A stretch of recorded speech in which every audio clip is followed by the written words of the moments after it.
Okay, in our pan, I thought this was kind of neat. This is not real, you know, some good flavor going on.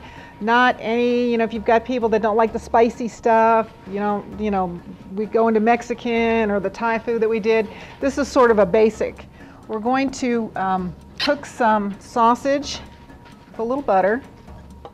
And the butter is just to add a little bit of flavor to that. You really don't need to have the butter to do anything with the pan.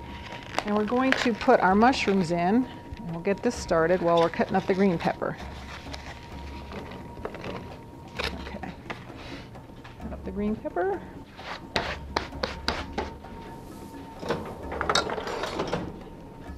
We'll wait to see if that starts sizzling in a minute.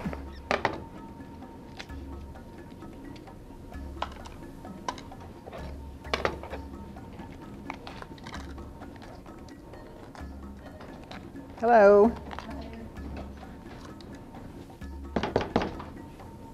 All right.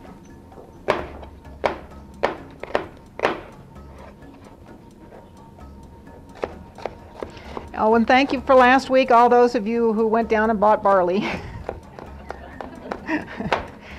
I heard about it as I was leaving. Because I did make the mistake of not telling anybody I actually did take the last box off the shelf. So they said, we had to go all the way to the back. Sorry.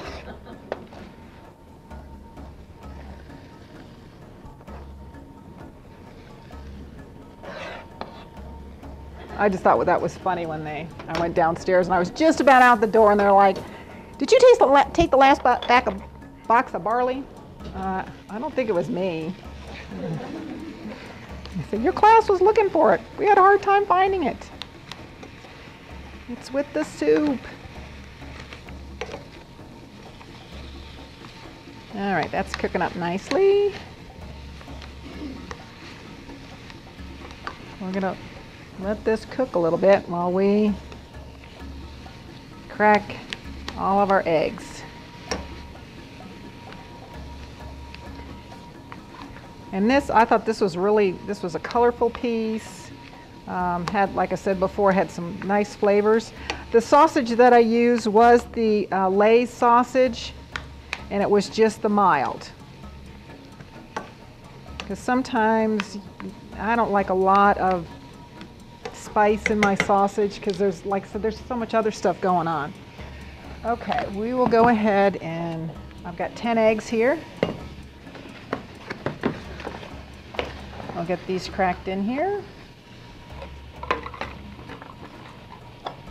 Make some space. That goes over there. Let me do this.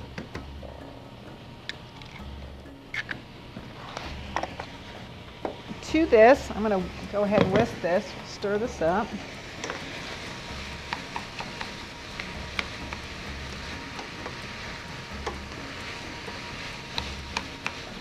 And we want to make sure that the sausage is, you know, cooked all the way through, of course.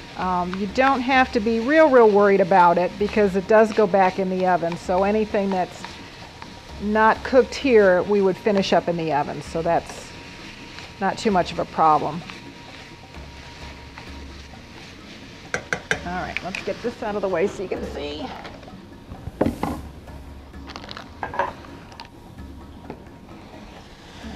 Okay, now to this, I'll make sure we get everything. We got a half a cup of flour. We're going to put in a teaspoon of baking powder and some salt is in there. We need a 16-ounce container of cottage cheese. Cottage cheese, unlike sour cream, doesn't come in 16-ounce containers, so I've got a 12 and a little bit more. We've got some olives, which you do have to drain. Here's our bacon, about 6 slices of the already cooked bacon, and our cheese. So not a whole lot weird ingredients, but keep that. I like my sausage really chopped up.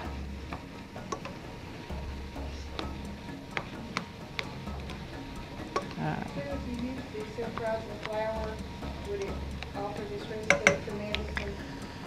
With the, I don't know that I would advise that because you're adding baking powder in here. So if you know we talked about this before, if you know what to do with self-rising flour to make it, or to plain flour, if you know the conversion rate. Like I'm sure there's somewhere written that you can use, if you've got regular flour and you need to make it self-rising flour, you put this in it. And then I would think that if that's the case, then it would be the reverse. I wouldn't trust that.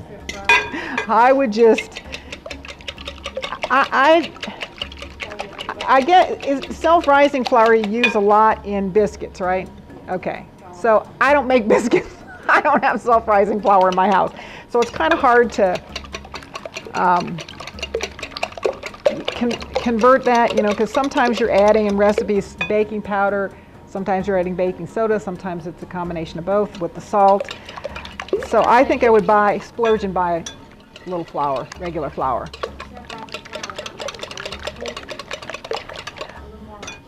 Well, I think that well, I don't know if that, you know, is as much as it, if you're using self-rising flour and you take the baking powder and salt out of here, is that enough to change it?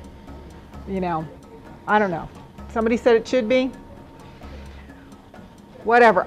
I don't, you know, if anybody wants to try it, that's fine. This particular recipe probably is not as important as, you know, doing the bread. I would not change, you know, when you're doing bread or cake or anything like that, change up the flour. This, because we really aren't rising this and all that, you know, may be okay. So, okay, we're going to whisk in our flour and our baking powder and salt. I like to whisk the eggs just a little bit before we put the other stuff in, just to kind of get them broken up a little bit. Ugh. That's a rough night, let me tell you. Okay. There's that. There's a little bit more. I'm only going to use a spoonful of this here.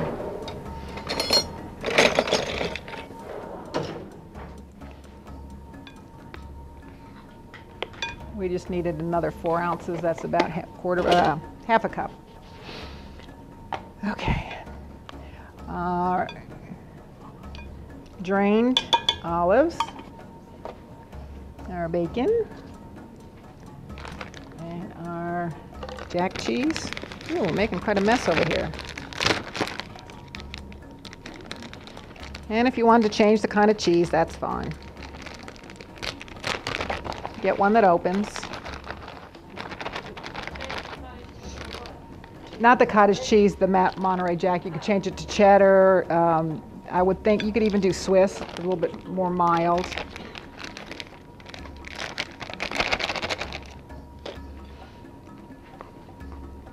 But you can't change the cottage. The only thing I would change the cottage cheese to is if you wanted to use ricotta instead. That would be fine. Let's not get too crazy on changing everything. All right, now we need something to bake this in. Is what? That's right. Okay, we'll spray this a little bit with that. Okay. But since we want the eggs cooked anyway, it really doesn't make that much of a difference. I wouldn't dump that in and walk away, because then you'd have cooked eggs. Okay.